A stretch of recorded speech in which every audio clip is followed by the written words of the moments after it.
If I was a Michigan fan, I would be highly, and I mean highly concerned about all of this. Here's a big question, and please let me know in the comment section. Number one, can Michigan overcome this? And number two, how much is this going to affect them and hurt them? Michigan is in big trouble, and I would not want to be a Michigan fan.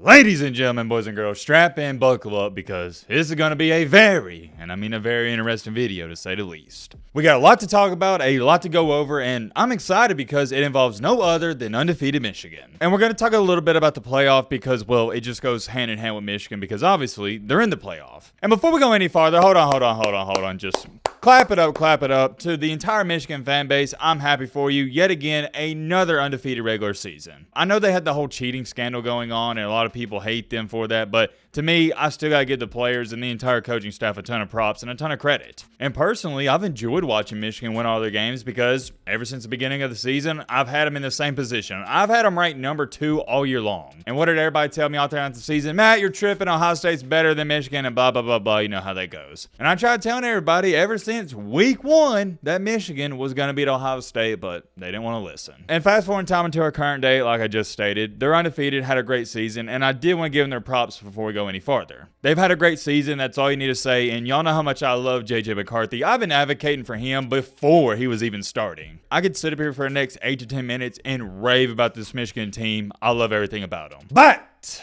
and I have a really big but, you better believe this, unfortunately for Michigan fans, things aren't looking too good right now. And I'll put it to you like this, I'll give you a little teaser. If I was a Michigan fan, I would be highly, and I mean highly concerned about all of this. When you are heading into the college football playoff, you are one of the Final Four teams. This isn't something you like to see. Here's a big question, and please let me know in the comment section. Number one, can Michigan overcome this? And number two, how much is this going to affect them and hurt them? I think it's going to hurt them a lot. We're going to talk all about that. This topic is so important. It is the one and only topic we're going over. And y'all know, especially in mid-December, this is probably the first video in forever where we've only focused on one topic. Strap in, buckle up. It's going to be a good one. But real quick, gotta bring this up. We're trying to hit 310,000 subscribers before our new year, and we're super close. If you're new to the channel or simply maybe you've been watching, just not subscribed, just a little reminder, consider subscribing. We'd love to have you here. And here's my pitch to you. It's 100% free, and you can always unsubscribe later. We're not ESPN. We don't talk about politics. I'm not going to sell you on any BS sponsorships, just college football and college football only. So if you do enjoy college football content, consider joining our community. We'd love to have you here. But all right, Matt, blah, blah, blah. Shut the crap up. Now, without further ado,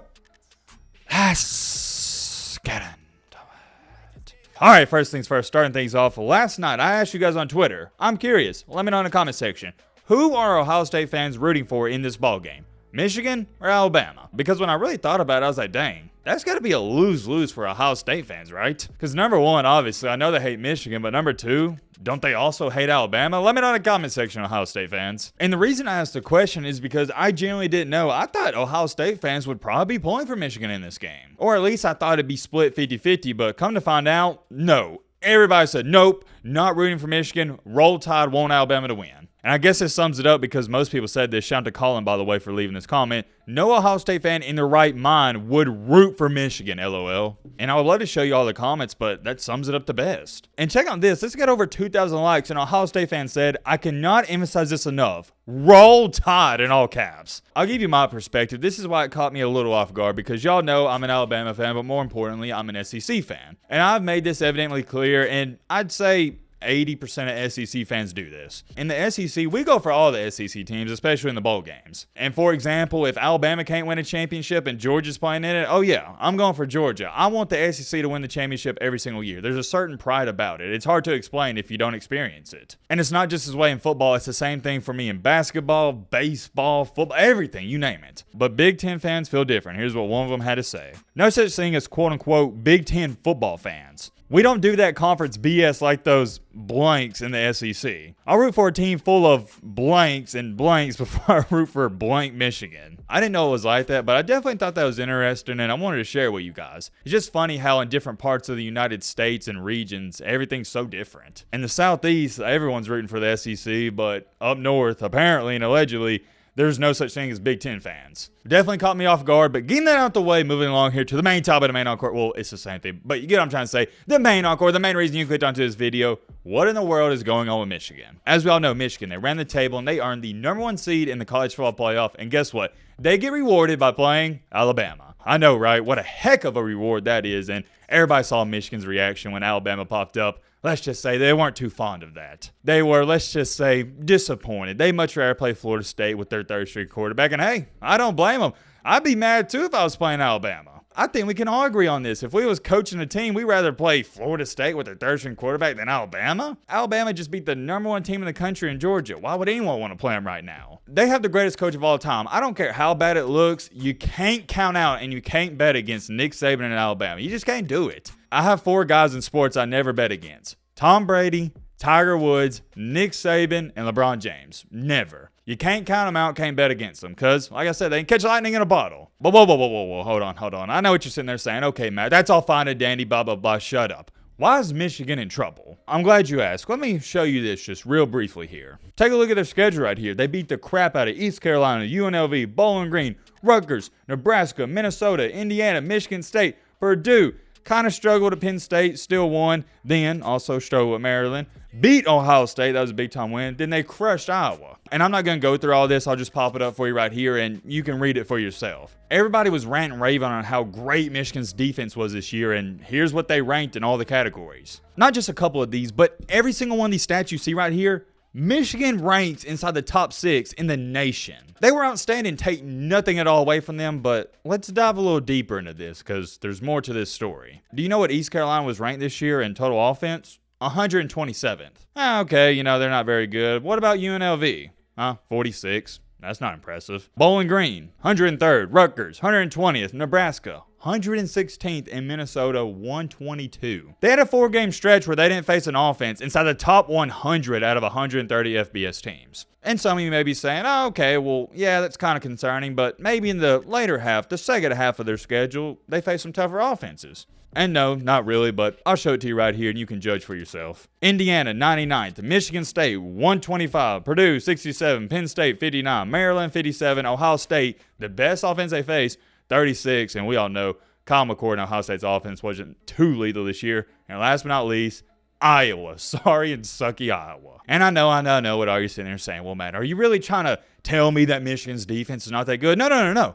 I'm not trying to tell you that at all. I think Michigan's defense is great. I would throw them in that great category in conversation. But here's where I'm struggling with all this. Just how great are they? Because they haven't played any competition. It reminds me a lot of Gonzaga basketball, where they always get ranked #1 in the country heading into March Madness, and they always get put out. Why? Because they're not used to facing that competition every single game. That's why in March Madness, you always see a team like Syracuse, who's ranked the 11th seed, they always somehow make it to the Elite Eight. Why? Because they're used to playing great competition and in those close games. Teams that play in close games all throughout the season, more times than not, are going to win the national championship in any and every sport. Why? Because they're battle tested. My biggest fear with Michigan is they're not battle tested outside the Ohio State game. I'm calling it how I see it. Michigan pretty much had a cakewalk into the CFP outside of Ohio Lilbro State. And I'll pop up this video right here. I'm sure some of you may have or may not have seen this. I made this video right before the Georgia and Alabama game. And I'm going to piggyback off of that video in this video because I think you can apply the same logic. Why did I state that Georgia was in huge trouble? Because their defense, I think they're great,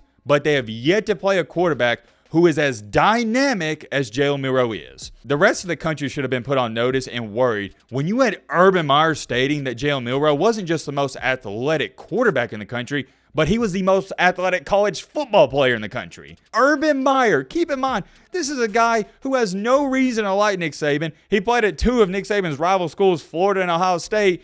When he is praising an Alabama quarterback, you better believe it. Urban Meyer said Jalen Milroe is a combination of Reggie Bush and Percy Harvin. That's when you should have known, okay, Jalen Milroe is a little bit different. He's a different breed. And this whole narrative that Jalen Milroe can't pass, I just don't understand it. What are you watching? Let me make this astronomically clear. I will not sit up here and tell you that Jalen Milroe is even a top 10 quarterback when it comes to accuracy. But here's where I will vouch for him. He is a good enough passer to beat you.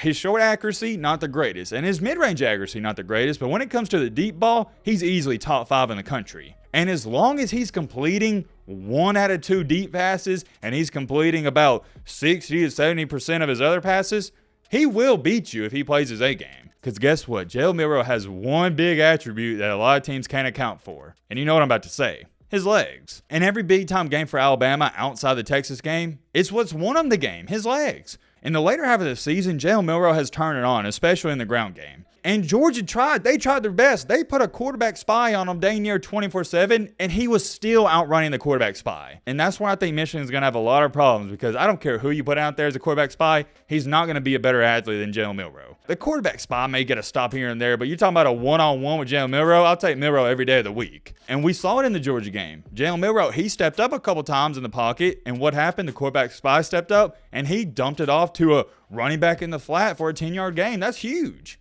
And here's where things get even scarier for Michigan, and I haven't even brought this up, and I need to before I forget. They haven't even played a quarterback who is as near as good as Jalen Milroe. Their two closest games this year outside of Maryland was Penn State. Drew Allar's not that good. And then Kyle McCord, okay? It's Kyle McCord. Drew Allar and Kyle McCord are in what I'm going to label as developing seasons. Where I'm trying to go with this is they weren't good enough to beat you by themselves. They were game manager quarterbacks, but Milroe is not a game manager. He can beat you by himself. He's done it all year long. It's as simple as this. This Alabama team can only go as far as Jalen Milroe can take them. If he plays great, nobody can beat him. If he plays bad, they could probably lose to anybody. Michigan can prepare all they want for this Alabama offense, but you can't simulate a Jalen Milroe. It's just not going to happen. And I'll put this out there right now. I wouldn't be shocked if Michigan gave up 35 plus to Alabama. I wouldn't. It's very difficult to go from playing all these cupcakes and then you're playing Ala-freaking-Bama. The name speaks for itself. I mean this with all due respect to Penn State and Ohio State, but Alabama this year,